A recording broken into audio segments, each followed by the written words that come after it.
viewers, and welcome to our preview for Isle of Man. TT Isle of Man. It's the big one for bikers, and it's a game we've been looking forward to for some time. Here we see the first preview, and we can see here one of the bikes as well. Bike of Peter Hickman here on his Triumph.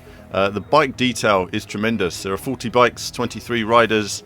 I use a couple of different riders in this video, and there are 9 fantasy tracks as well, of course, besides the epic Isle of Man course itself. Now, if you don't know the Isle of Man, 37 miles long. It's longer than all the Grand Prix courses combined.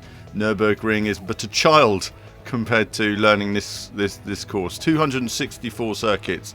In this video, I'll be using some assists on in medium and set to low. I wouldn't turn them off because real bikes use traction control, and it would be you'd just be slower if you turn the traction control off completely. But if you want that challenge, it's available for you in the game.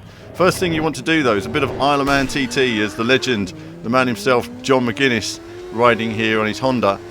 Notice racing line is on for me. That's something you very rarely see me use in racing games, but on the Isle of Man TT I can tell you right now I'll be using the racing line all the way until I learn these sections. And later this video I have learned the first 3 sections of the course, and I do it without the racing line, but it's still very challenging. There is a map in the bottom corner there that's sort of helpful, but also there's a lot of bumps on the course that are not shown on the map, so you really do need to learn what the bumps are, because if you go over the bumps you'll just fly off the course. It's quite tricky there. Multicam we can see here as well, so you've got 3 in-game camera views. There's 4 in total, 1 close, 1 far away from the biker, plus on bike and the front cam you see. And then you've got the replay cam, which is the big one there, top right.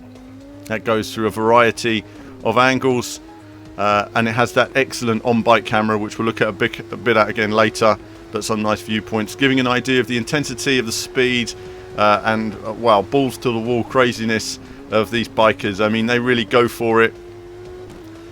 And that view there on the bike, you really do get an idea of the speed and you know, perfection and, you know, just absolute commitment that these riders have. You know, coming off the bike is not even something you want to think about. There it is on board again. Fantastic views. Of course, you can play all the different all the tracks in the game can be played at 3 times of day. It's pre-baked lighting, but it works really well. They even changed the weather, stuff like that, give it all a unique flair and optimize that time of day. And actually, in fact, I found this has worked perfectly for the various different circuits, and you'll see those. The fantasy tracks are really great as well. I've really enjoyed them, but you can see lots of bounces and nuances on the bike. We'll talk about the bike handling in a bit, but this is on the super bikes here. Very different, less power, a little bit more maneuverability. Nice to learn on the super bikes and then build up to the bigger, more powerful models. I mean, when I go back to John McGuinness's bike, wow, that's really got some power. I mean, you really need to, and suddenly it changes how you take corners. Corners that you were flat through, you're not flat through. Corners where you're lifting a little bit, you're lifting a lot. You know, you need to prepare your bike for braking. Bumps that were doable on the super bike are just not on the more powerful bikes. So here we are racing around Northern Ireland. All the tracks, really, I can see where they've taken photographs of all the different sort of locations and then pieced them together. So you might have 2 things here which are 10 miles apart, but they put them all together in one track and it looks really good. Graphics are really nice. I think the scenery looks nice. There's lots of foliage. Foliage is wonderful. It's the best foliage I've seen in a racing game. And in general, just really, really nice detail throughout. So circuit design very nice. This is one of the simple circuits. This is, you know, you sort of progress in difficulty in terms of the circuits. So this is the easiest one, and then they get harder and harder up until, of course, the giant, which is the Isle of Man as well. So after a few laps I quickly got the hang of this, and there's a lot more speed to find. You can see the jumps there. You sort of have to learn how fast you can go and how straight the bike needs to be to take them. You know, if you're turning a little bit on a bump, you will just lose the rear end and fall off the circuit. And you know, I think that's something to do with handling as well, that a lot of people played an early build. I should point out actually that this game was shown last year. I personally think far too early to a lot of people, you know, before they'd finished any of the handling in the game, and so the bike kept losing it, you know, all the time. They've cured that now. But you still need to take care, you know, especially when you turn down the traction control. I think I turned it down a little bit here, turned down everything to low. So you saw it was medium earlier, it's low now, and you know, you can spin out quite easily, so you just have to be progressive on the power. Much more powerful bike here, but really nice lighting through these sections, and gradually getting used to hooking up the apexes, so a bit of oversteer on the exits as well. Let's talk a bit about the handling. Two types of handling models in bike games. You can have bikes that are quite responsive and bikes look like that, or you can have bikes where you respond and then the bike understeers as the rider adjusts his weight sort of a millisecond after you do it. Here they've gone for the responsive style, sort of more like Drive Club bikes in a way, and that's no bad thing in my book. I thoroughly enjoyed Drive Club bikes, and I've thoroughly enjoyed playing this as well. I think you can tell just by the riding, really. You're able to place the bike where you want to place it. It's good fun. Sure, the rider's a bit more twitchy on the bike. It's not as realistic to look at, but in terms of fun to play, loving it so far. I'd say the only struggle I'm having is with slow corners. The bike tends to turn in and it tends to oversteer. You know, if you're understeering into a corner, understeer and then oversteer. It's a very tricky getting into the slow corner, but you can see here I'm just learning how to get the bike in, get on the power. It's quite tricky. You have to just kind of straighten your line and keep it to a point with a little bit of throttle quite early.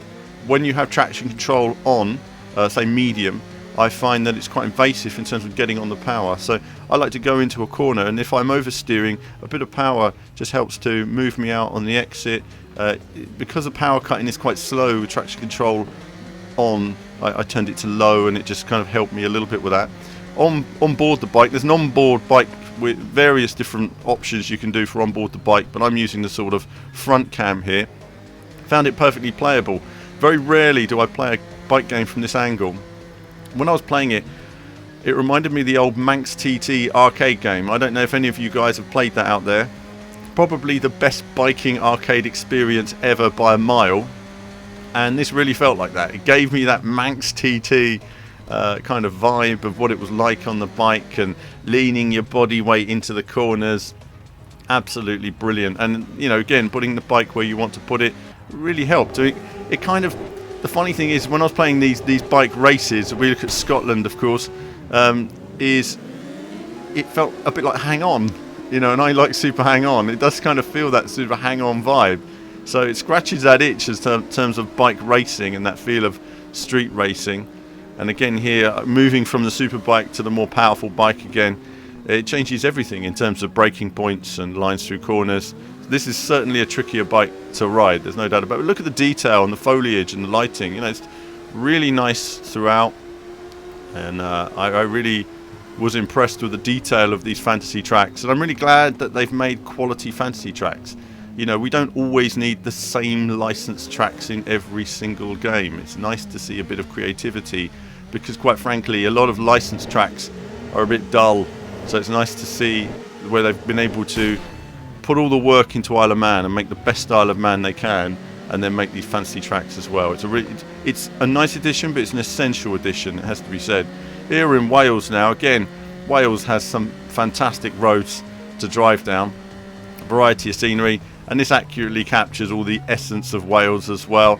Various different villages and hills, it's very hilly, and of course your different forests and views and everything. It's amazing really, just how they've sort of captured all those little elements, but still with the markings on the pavement there, it gives you that Isle of Man feel as well, doesn't it? But I really enjoyed these courses. So I was learning these courses gradually. There's a tricky bump there, you could see that. That's a bump, you see, and it doesn't show on the map. So you've got to slow before you get to that corner, otherwise you'll just fall off every time. It's a really tricky moment there. It can be frustrating, and I think on the Isle of Man itself, when you're halfway around the track and you've done 155 corners and then you go over a bump that you didn't even know was there, that could be a bit frustrating. Something for the mind, something for the real bikers have to learn. Something for the mind. It may not be a corner, but it can be a bump, and bumps can be bad. So again, some of these corners are quite tricky, progressive corners, very high speed straights. All of these will be shown in separate videos coming up on the channel, and there'll be no comment runs as well, so lots to look forward to there. I think this is the flat out straight now. Really go quick on the bike, leaning forward on the handlebars, trying to tuck your head down. Fantastic speed through there, And here we are, a bit of action at the start there. Various riders all over the place, avoiding them. And again, riding with John. Again, you know, trying to keep it clean. A little of elbowing, that's all right. Bit of elbowing's okay as we work our way through. So far, the field has been relatively well behaved. You know, it depends on the difficulty setting you're racing on. I would suggest, you know, I would say medium is a good starting point, but I quickly moved up to the harder difficulty just because the bikes were very slow on exit of corners, and that was tricky for me. There we go, going slow over that bump. So these are the challenges that you're going to face in terms of riding this game. I was absolutely loving this. I was really enjoying it, and it's right up my street. In fact, you know, it really did bring back that hang-on vibe in terms of how it played, how it looked, and just right up there, which was nice. So in terms of handling, it's still a work in progress. I'm not entirely happy with some things at the moment, and I'd need to play it more with various different assists. I don't agree that simulation is always assists off. You know, they've got a simulation setting, assists off. No, real bikes have traction control. Okay, riders lean on traction control. God knows John McGuinness knows that, and you know, he's coming back after his accident, and you know, it's these bikes are very advanced pieces of kit, you know, so it's not as simple as just all in the throttle like it used to be. Riding around, that was that long straight, which was epic, amazing speed, and you can see how just the time of day again just gives it a nice different feel to this circuit.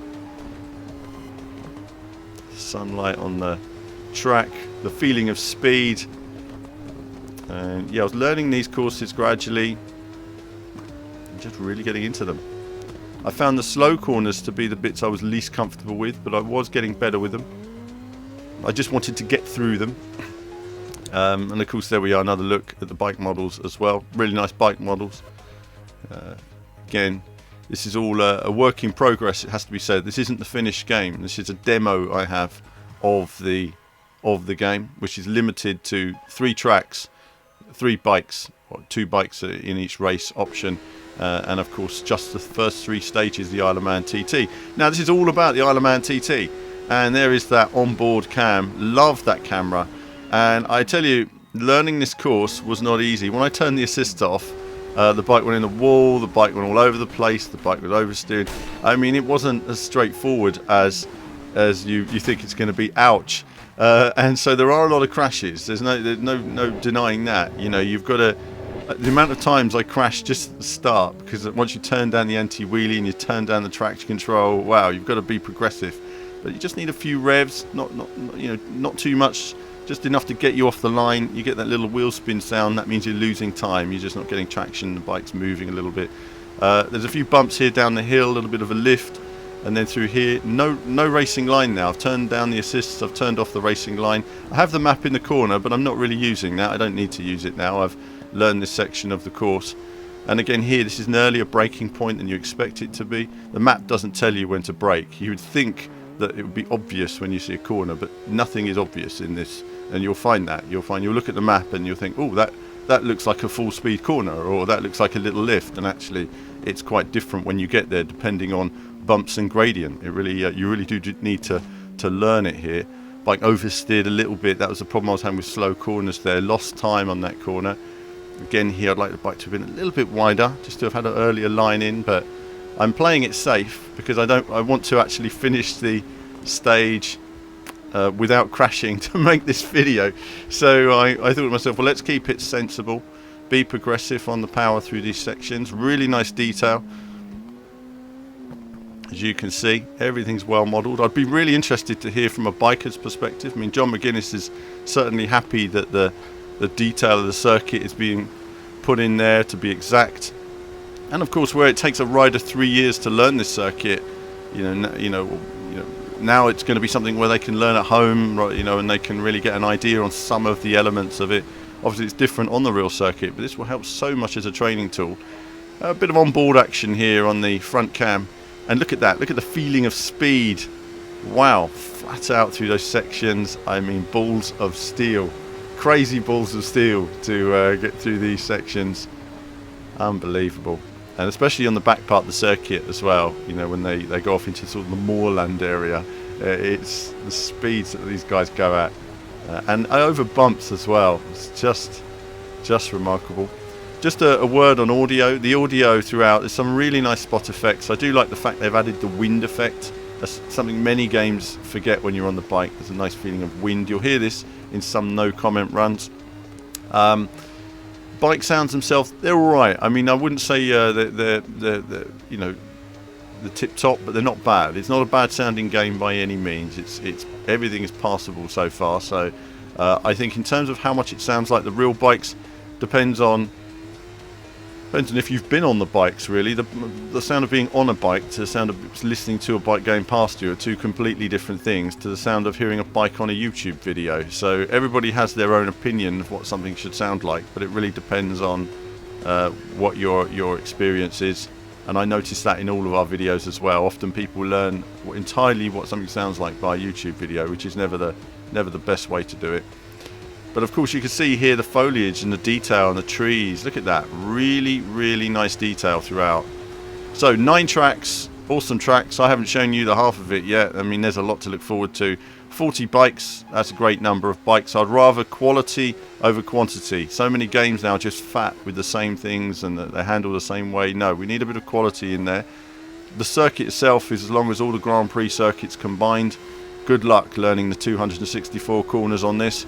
And basically all round it's been brilliant fun so far to play. But that's it from me for now. That concludes that stage, and there'll be more from me very soon.